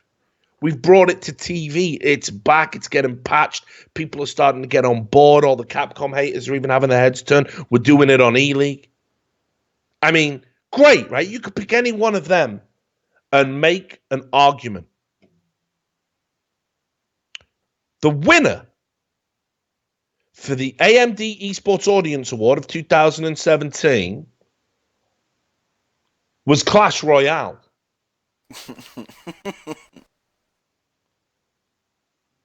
Right now, the AMD Esports Audience Award for 2017 was won by Clash Royale. Let's talk about Clash Royale. You played Clash Royale? You must have. Yeah, I played quite a bit. Now, do you know what I would describe it? What? It is an amazing toilet game. Yeah, it's good for when you're bored and having a shit or something. I'll lay Perfect for having a shit. I don't know why more games don't market themselves that way. Having a shit, want to have a game? This is the game, you know? Everybody does it. We all take shits. We all sometimes pretend to take shits to get out of work. We're having a shit. We're playing on our phone. We're scrolling on our phone. Clash Royale is a great game. Seriously. It's a great game, not just for when you're having a shit. It's competitive. It hooks you up with players. There's millions and millions of players. You go straight into a game. Games are super short. They're so short, you don't even get angry when you lose because you don't feel you've wasted any time. It's not like League of Legends, 45-minute to an hour time sink. Dota, an hour plus, and then you lose. And what have you got to show for it? Especially in League of Legends, fuck all. You're just left with that misery and the stewing, knowing that I've now got to win 2 games just to get back to where I was. Right? So, terrible. right? But that is perfect. Short games, and yeah, it's definitely pay to win. If you want to be a loser and sink fucking loads of money into it, you'll definitely have an advantage over someone who hasn't sunk loads of money into it. But, they got to get their money somehow. You know how these freemium games work. You know how it is. And ultimately, I haven't sunk any money into it. And I've played it when I've been having a shit, and I played it when I've not been having a shit. And you know what? It's a good game. And I also will say this. I understand how it could sell the concept of esports, as in competitive gaming, to somebody else. You could sit down, show them it on your iPad and say, hey, look, 2 people are playing right now. He's got this deck. He's got that deck. They're going up against each other. They've got to destroy that castle there, and the first one to do it wins. And you've got to use all these different things, and there's a meta. Ooh, okay, cool. You could understand how somebody could grasp the concept of esports, which you would then expand for them, into it. Here's the problem, though. They've done Clash Royale tournaments, right, online, and I think they've had viewers, not great, but I think they had. I talked about this a lot with Anders, because Anders wants to do a Clash Royale tournament. Him and Room on Fire want to commentate one. Anders plays a lot of it. Yeah, and I said, I'd be totally into that. I'll definitely host that shit, right? Just for the lulz, just for fun. So it's not like I'm rejecting this. I'm not being snobbish about being a mobile game, right? But anyway, I think he said they got 70K viewers or something. So this is a AMD Esports Audience Award for 2017. Well, there isn't that audience. Isn't there? We're growing it. The idea, right, that this mobile game, which doesn't really have an esports community in the traditional sense that we know about, is going up against League of Legends, CSGO, Dota, which is filling stadiums, that is going up against Street Fighter, which is on TV, being watched by hundreds of thousands of people. The idea that this game is going to go up against that shoulder to shoulder and win is fucking nonsense. It's nonsense that it won. But here's the thing, all right?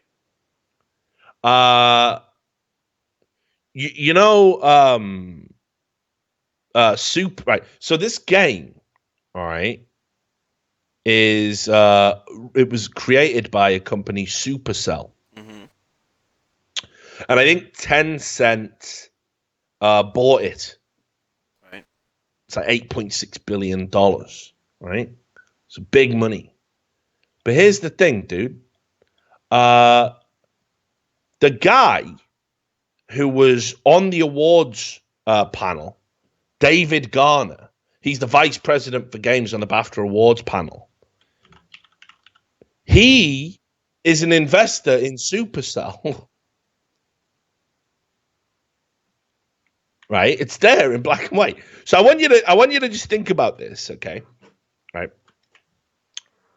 BAFTA have an award for esports, best audience award. The guy who's in charge of the games division, David Gardner, OBE, who's the vice president for games, the first vice president for games, is an investor in Supercell, the company that made Clash Royale. Now, I'm not saying it's a conspiracy, because obviously it's a public vote. Anything can happen. I'd probably recuse, I would have to say, I don't know if we can include it in this particular award, given my relationship to the company. Do you know what I mean? Or put that front and center. Yeah, and the winner is my game. Yeah. You know what I mean? The winner is the game that made me a fortune, Clash Royale. We'll hide that do you know what I mean? We got a belly tree. This is like what happened over with fucking Tainted Minds in Riot Oceania. We investigated ourselves, found that we did nothing wrong. I mean, people use that ironically. Riot Games actually did that. Probably should do a video on that at some point. But that is just ridiculous, isn't it? I mean, here's the thing: even if all of it was legitimate, you haven't done yourself any favors there. You gotta do something, like to just distance yourself from the absurdity of that reality. But no, they don't. So there you go. Now we can kill the show. We brought it back. Brought it back. Where, mate? Where was it going? We brought it back from a dark and dark, nightmarish place, a dystopian reality of 1984 style Ministry of Truth, aka Mini True. And if you have nothing to hide, you can have nothing to fear. So now give me your fucking phone so I can look at your girlfriend's news. Yeah, exactly. It's mad creepy cunts. So we did it. So now we can kill the show, right? Now we can kill it for reals. It's over. Obviously, thanks to all the people who subbed while we were doing this live. I didn't check if there was any donations because we take the speak thing off, obviously, because it would be like I'm trying to make an incredible point, ranting and raving, or Sam's laughing, and it's Richard, your balls are sweaty. Brilliant, right? I said that because it's true. It's roasting in Atlanta. But we'll be back. We're going to do more of this. Obviously, I've got stuff to do relating to TV all next week. So we're queuing up content. I've been recording some videos today. But I'm delaying the surgery on the eye for as long as I can, which will be 6 weeks or so. So there's plenty of time to record content, even though I will look like the White Forest Whitaker while I'm doing it. And there we have it. I think we can end the show there. The real question is, Sam, have we got time for an hour of games? I probably ain't. Like, You haven't, I want to have a nice feed, and then I want to watch UFC, mate. When's UFC starting? Tonight. I think it already started. The prelims did. Prelims start at 11 usually. It's 20 to 6 here, mate. Yeah. Well, time zones are a thing, mate. Why is it on UK time? It's not. Prelims, mate. The main event doesn't start till 1 a.m. Or 3 a.m. actually. 3 a.m. main event starts. Well, there you go, mate. Sorry, you've let everybody down. Unlucky. Yeah. I'm not arsed. I'm having a UFC. All right then, that's fine. So yeah. Can't spoil these people, man. Yeah, true. Maybe I'll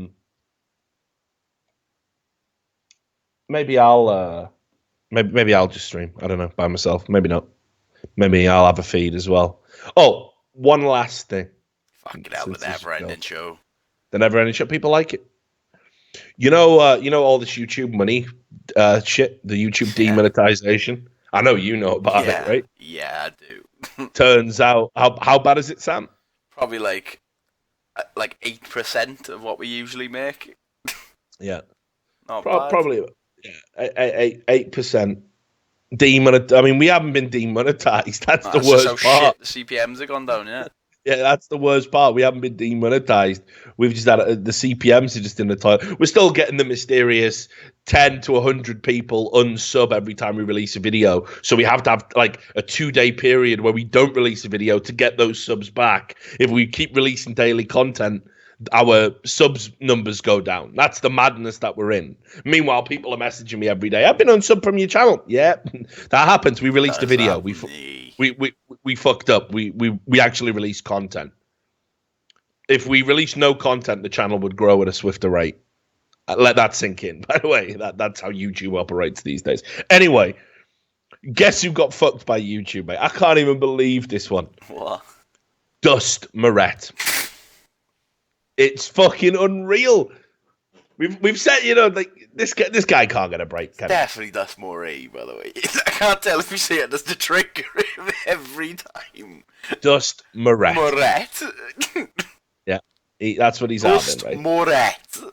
I know it's Moret. I know that's what I mean. Mate, it's a fun nickname that I have for him. Right, so anyway, he has a YouTube channel as well, which you can go and check it out. And he did an interview with a developer for a game that's coming out called Battalion 1944, right? Right. Okay. Now, it's just an interview with a games developer, for a game. He got this, mate. Have a look at that. Hi, Dust Moret. There you go. Your content is not advertiser friendly.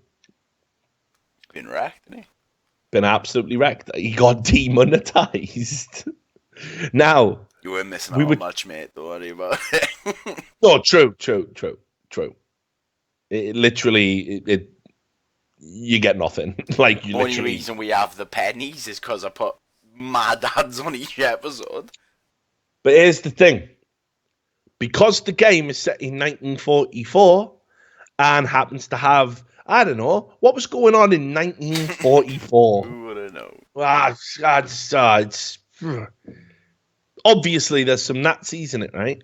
But because there was imagery, valid historical imagery, and he's talking about it with the developer, demonetized. And we were talking about it.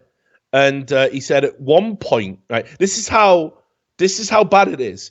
Joe Brammer said the word Nazi, that's the developer, he said the word Nazi and said the word swastika. And that's the only thing in the video. And he got demonetized for that. Now, this is, for me, absolute proof about a conspiracy theory that what I thought was a conspiracy theory. You know the guy who does Computing Forever, Dave Cullen? Yeah. So Dave Cullen did a video back when YouTube Heroes came in, where he was saying that people are annotating the videos and doing subtitles. Like, you won't know about it, but someone might have put closed caption subtitles on your videos. And then that goes into the metadata. So they can assess what's on the video, what it looks like, what it's talking about based on that, based on the subtitles, which look like something helpful that you couldn't possibly object to. So I'm guessing there's some truth to it. Because I don't think Dust put the word Nazi swastika in his fucking... What can I put in the tags to get a lot? Yeah, of what will get me a lot of hits? Nazi, like, you just never, things that have never happened. So there you go. And this is what's interesting. I think because our shows are so long, I don't think anybody subtitles our shows. But we'll see. We'll see if this gets demonetized. But I'm pretty sure if some of the past shows didn't, this one won't. But there you have it. So even Dust Moret, nearly said his name properly there, God forbid.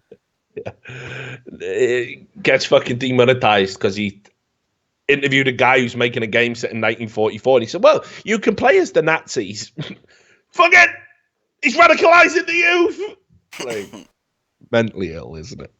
Anyway, there you go. Let's kill the show. Let's do it. I'm not going to say anything. Thanks for watching. Peace out. See you on the next one. Bye.